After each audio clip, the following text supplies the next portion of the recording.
السلام علیکم۔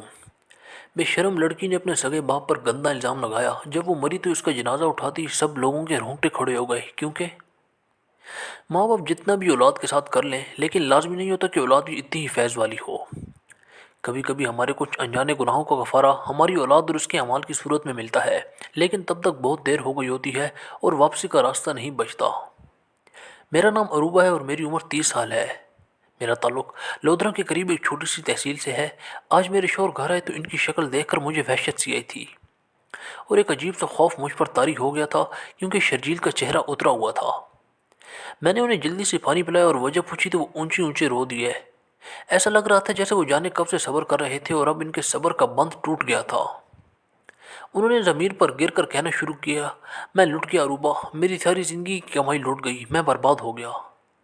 یہ بات سن کر میرے دل کو ہول پڑے تھے، لیکن شرجیل کچھ بتانے کو تیار ہی نہیں تھے۔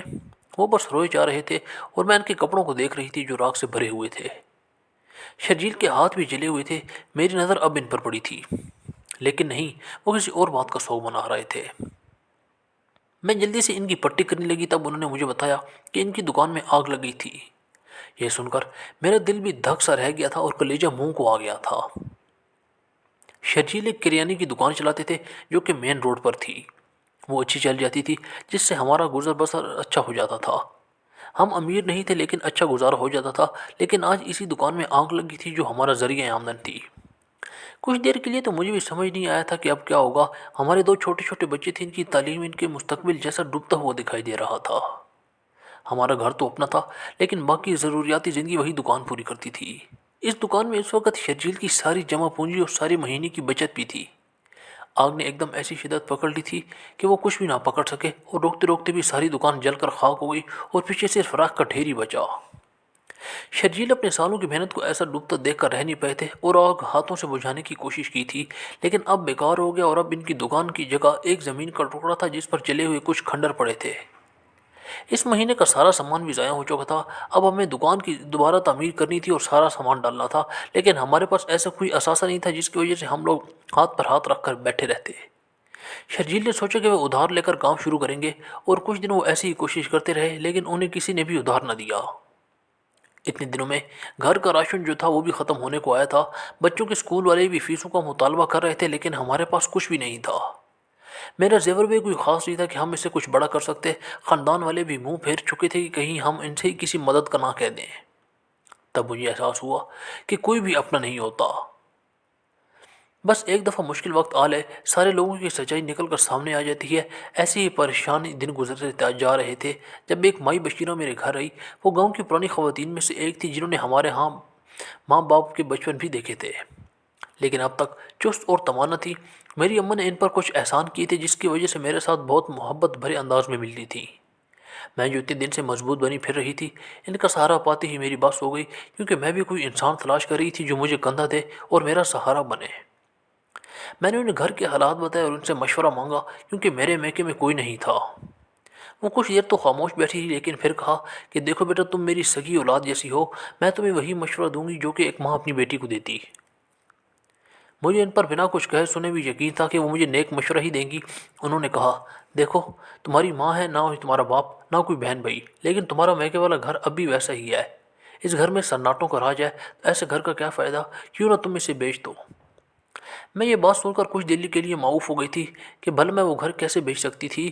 اتنے عرصے بعد کسی کے منہ سے اس گھر کا سن کر میں ششدر رہ گئی تھی، کیونکہ وہاں جو حادثات ہوئے تھے ان کے بعد مجھے بالکل بھی ہمت نہیں رہی تھی۔ میں کبھی اس گھر میں قدم رکھ نہیں سکتی تھی۔ میں نے کبھی اس گھر کو اپنے والدین کی نشانی سمجھ کر دہلیز پار کرنے کی کوشش نہیں کی تھی، نہ ہی کبھی کسی نے میرے سامنے اس گھر کا ذکر کیا تھا، کیونکہ سبھی جانتے تھے کہ اس گھر سے کیسے کیسے قصے جڑے تھے۔ میں نے بشیرہ مائی کو اسی وقت منع کر دیا کہ میں وہاں نہیں جاؤں گی۔ میں اس گھر سے کوئی تعلق نہیں رکھنا چاہتی جہاں ایک عبرت کی نشانی سب کے سامنے آئی تھی۔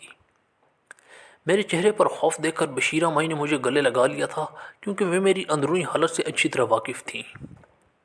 وہ تو چلی گئی، لیکن میں کافی دیر خوف سے سہمی اس حادثے کو یاد کرتی رہی اور تقریباً 2 دن تک ان باتوں کے زیر اثر رہی۔ لیکن میں نے تہیہ کر لیا تھا کہ اب میں مزید ان چیزوں کو نہیں سوچوں گی، لیکن قسمت ہمیں کبھی بھی وہ نہیں دیتی جو ہم چاہتے ہیں۔ کچھ دن گزرے تھے کہ گھر میں فاقوں نے گھر کر لیا اور دن گزرنے لگے۔ اب کسی بھی طور پر کوئی مدد نہیں آ رہی تھی۔ میرے ذہن میں بار بار وہی گھر آ رہا تھا اور آخر تک ہار کر میں مجبور ہو گئی اور میں نے شرجیل سے کہا کہ وہ گھر بیچنا چاہتی ہوں۔ یہ بات سن کر شرجیل بھی اتنے ہی حیران ہوئے تھے جتنا کہ میں۔ انہوں نے حیرت سے مجھ سے پوچھا کہ آخر یہ فیصلہ میں نے کیسے کر لیا، لیکن میں انہیں نہیں بتا سکتی تھی کہ میں کتنے دن سے اس کشمکش میں تھی۔ کوئی اور مرد ہوتا تو وہ اس بات پر خوشی سے اچھل پڑتا کہ میں اسے اپنا گھر بیچ کر دے رہی ہوں، لیکن شرجیل ان مردوں میں سے نہیں تھے۔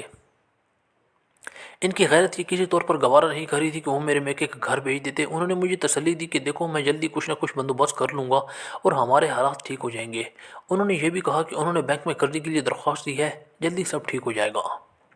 لیکن میں قرضے کا خود بوجھ نہیں چاہتی تھی اور کچھ دنوں سے میں مسلسل جس اذیت میں تھی اب اس سے چھٹکارا چاہتی تھی، کیونکہ وہ گھر سے جو کچھ جڑا تھا اب میری تکلیف کا باعث بن رہا تھا۔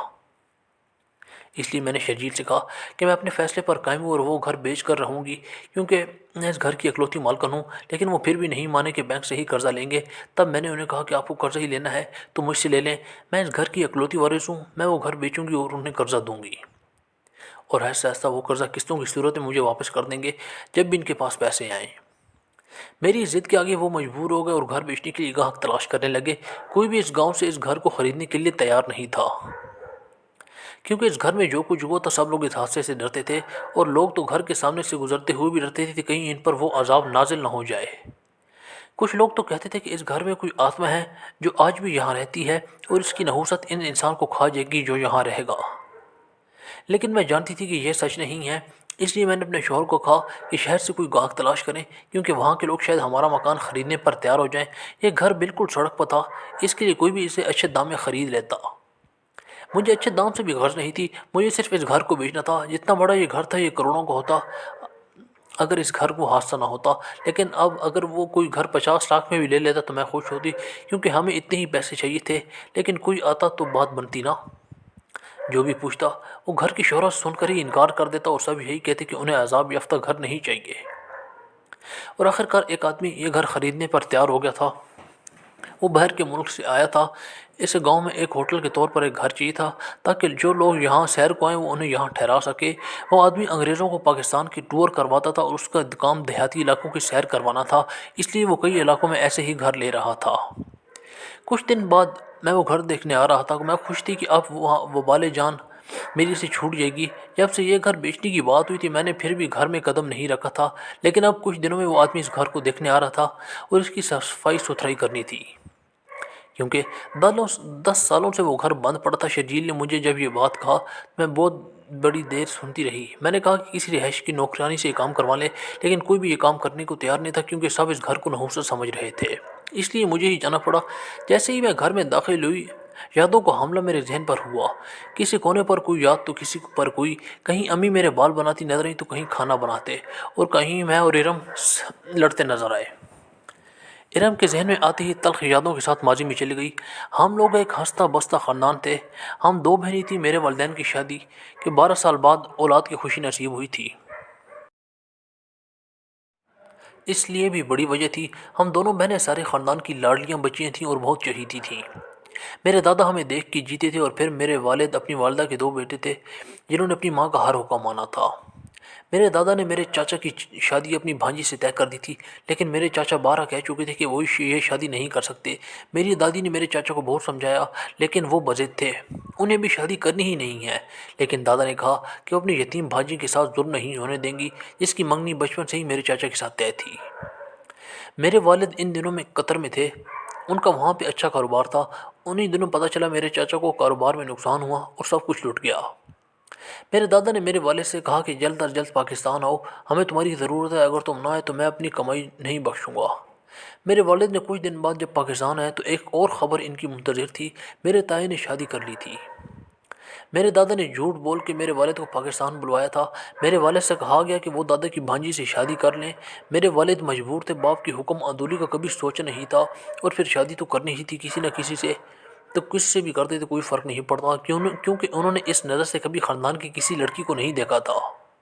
یہی سوچ کے میرے والد نے اپنے والد کی بات مان لی اور میرے دادا کی بھانجی یعنی میری والدہ دلہن بن کر اس کے گھر آ گئیں۔ میری والدہ ایک پڑھی لکھی اور سلجھی اخلاق کی خاتون تھی۔ میری والدہ نے آتے ہی گھر کی ذمہ داریاں سنبھال لی تھیں۔ یہی باتیں میری چاچی کو اس کو پسند نہیں تھی۔ انہیں لگتا تھا میری والدہ انہیں یہ ثابت کروانا چاہتی ہیں کہ گھر ان کا ہے کیونکہ وہ خاندان سے ہیں، اور میرے اس گھر پہ کوئی حق نہیں کیونکہ میں خاندان کے باہر سے ہوں، اس لیے مجھ سے پوچھ کے کوئی کام نہیں کیا جاتا۔ اب میری چاچی میرے چاچا سے بھی یہی کہتی ہیں کہ انہیں کچھ سمجھا نہیں جاتا، سب کچھ بڑے بھائی اور بھابھی کا ہے، ہم تو دور سے بال کی طرح باہر نکال دیے جاتے ہیں۔ میرے چاچا ایک کان سے سنتے اور دوسرے سے نکال دیتے، وہ کہتے کہ یہ عورتوں کی سیاست ہے، مجھے اس سے دور ہی رکھو۔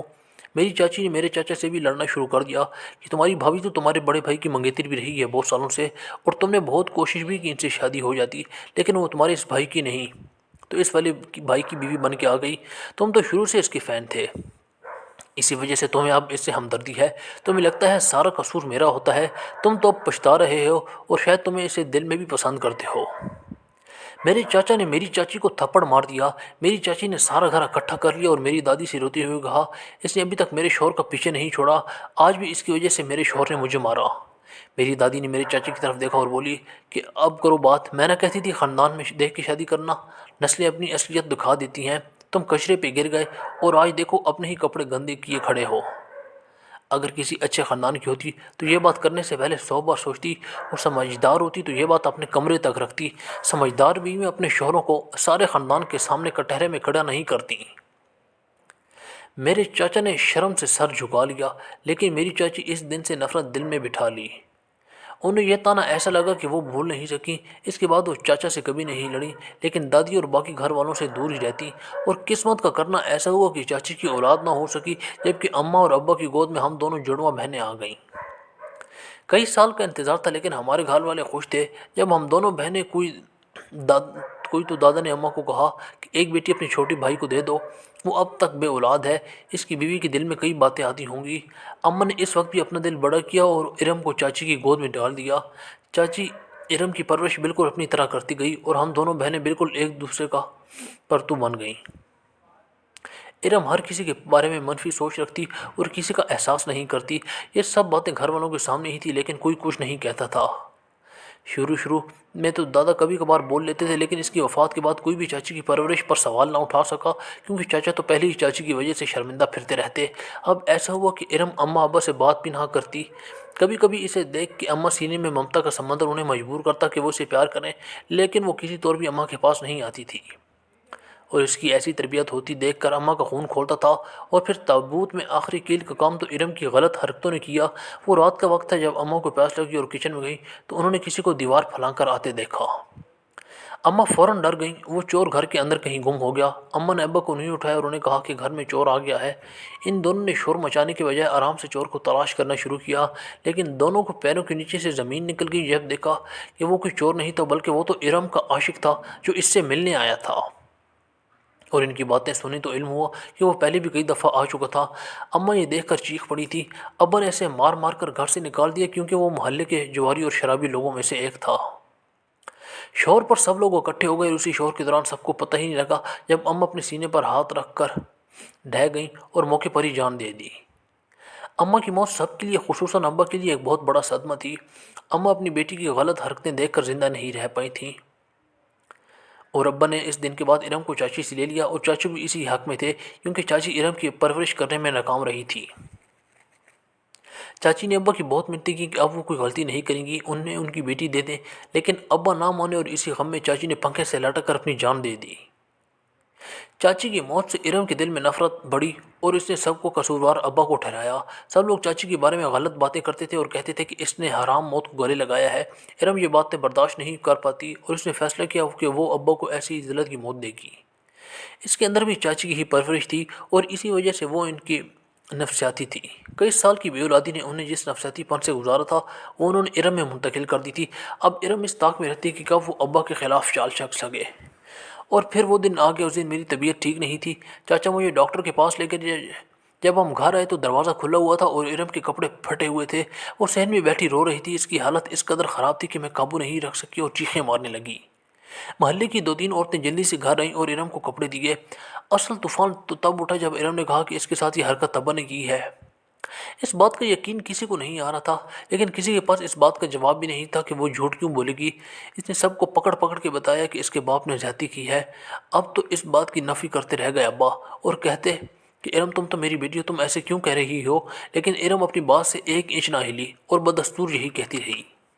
گاؤں والے ابا پر تھو تھو کرنے لگے اور انہیں زانی کہنے لگے۔ یہی غم تھے کہ ابا بے شکر لگ گئے۔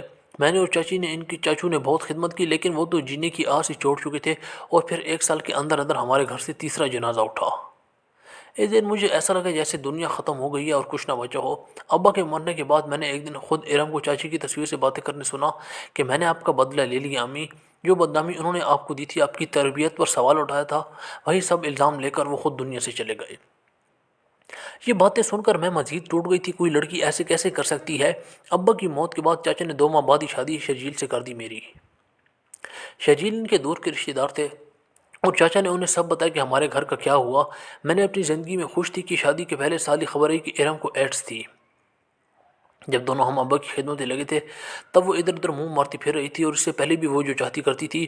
میں اس کی خبر لینے گھر گئی تو اس کی حالت دیکھ کر مجھے کچھ لمحوں کو ترس آیا، لیکن دوسری لمحے مجھے اپنے باپ یاد آیا جو انتہائی بے بسی کی حالت میں مرا تھا۔ ارم کو کوئی بھی ہاتھ سے کھانا تک نہ کھلانے والا نہیں تھا۔ اس کی غرارت اور گندگی بستر تک پڑی رہتی، اور اس حالت میں اس نے جان دے دی۔ کوئی بھی نہیں تھا جو اسے نہلا کر دیتا۔ اس کے جنازے میں کیڑے نکل رہے تھے جو کہ اس کے جسم میں پڑ رہے تھے۔ اس کی ایسی موت دیکھ کر سب لوگوں نے توبہ توبہ کی، اور اس دن سب کو یقین ہو گیا کہ اس پر کس چیز کا عذاب نازل ہوا تھا۔ اس کے بعد گھر میں صرف چاچا ہی رہتے تھے، جن کی وفات ارم کی موت کے 1.5 سال بعد ہوئی۔ اس کے بعد سے وہ گھر ویسا ہی خالی پڑا تھا۔ میں کبھی بھی اس گھر میں نہیں گئی، لیکن آج یہ سب دیکھ کر یادیں تازہ ہو گئی۔ میں نے گھر صاف کیا اور ٹھیک 3 دن بعد اس گھر کا سودا ہو گیا، اور 1 کروڑ میں وہ گھر بکا تھا۔ شرجیل نے ان پیسوں سے ایک سٹور کھولا تھا جو کافی بڑا تھا، اور آج وہ سٹور بہت بڑا اور وسیع ہو چکا ہے، کیونکہ اللہ نے ہمارے کاروبار میں برکت ڈال دی تھی اور ہمارے حالات اب بہت اچھے ہو گئے تھے۔ اس لیے کہتے ہیں کہ اپنے والدین اپنے ہی ہوتے ہیں۔ وہ جیسے بھی ہوں آپ کے لیے کبھی غلط نہیں سوچ سکتے۔ ہم سب کو بھی توفیق ملنی چاہیے۔